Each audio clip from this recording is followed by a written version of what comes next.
Hey, welcome back to Compounding Quietly. Adding an income ETF while you're still building is not diversification. It's a quiet change in what you're trying to do with the money. And I understand the pull. A double-digit distribution sitting next to QQQM is hard to look at calmly. So does QQQI actually belong in an accumulation portfolio? Let's start with the part most people skip. This question shows up in a very specific situation. Someone has been holding a growth position for a few years without touching it. The account is up. Nothing is broken. But nothing is happening either. The balance moves, and that's it. Then they see a fund throwing off monthly distributions on the same underlying index they already own.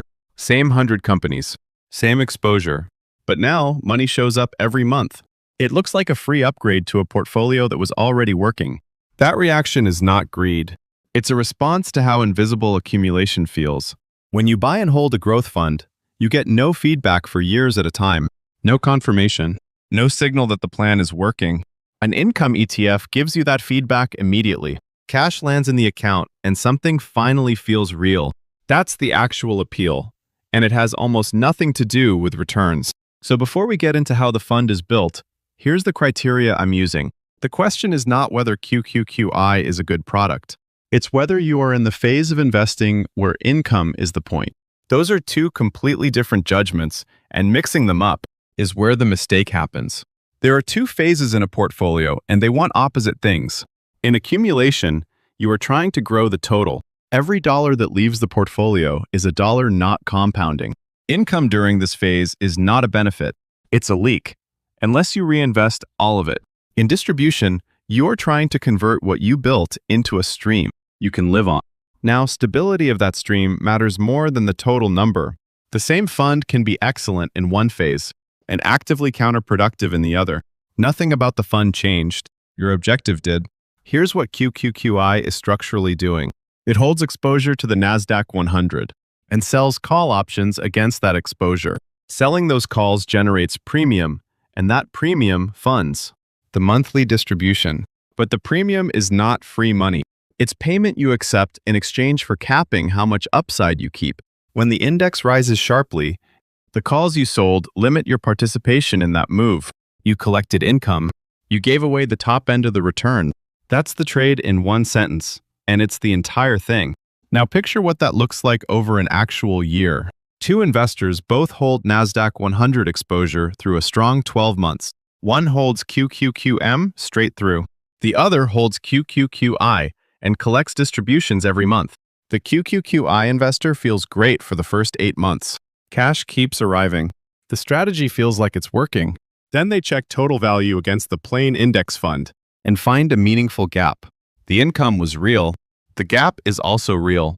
And the gap didn't come from a mistake. It came from the design. That's what makes it hard to accept. The investor reaction I see most often is to blame the fund. It isn't the fund. The fund did precisely what it promised. The mismatch was in what the investor wanted it to do. They wanted income and full growth, and no structure gives you both. There's a second version of this that's less obvious. Some people plan to reinvest every distribution, which sounds like it solves the problem, and it does solve part of it. The cash goes back to work, but you're still holding a capped structure during the years, when the index runs hardest. Reinvesting the premium doesn't undo the upside you gave up to generate it. You've added a layer of activity and a higher expense to reach a similar place more slowly. If your intention is to reinvest all of it, ask yourself what the income was for. Coming back to the original question, should a QQQM holder add QQQI? My answer is that it depends entirely on whether you need the cash now. If you're still working and adding contributions every month, you don't. Your income already comes from somewhere else. Adding a second income source while you have a first one is not solving a problem you have. It's solving a feeling. The feeling that the portfolio should be doing something visible. If you're within a few years of drawing on the portfolio, this changes completely. Now the capped upside costs you less because your remaining growth runway is shorter anyway, and a predictable monthly stream becomes genuinely valuable, not just satisfying. That's when the structure and the objective finally point the same direction. There's also a middle path that gets ignored.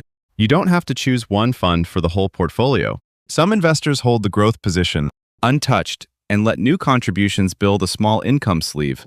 That way, you're not selling anything, and you're not converting the engine into a generator.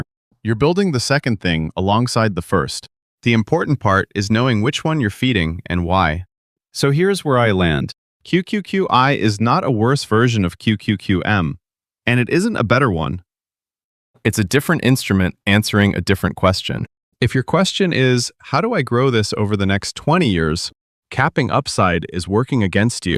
If your question is, how do I turn this into a monthly stream? The cap is a price worth paying. The fund can't tell you which question you're asking. Only you can, and most people never actually stop to decide.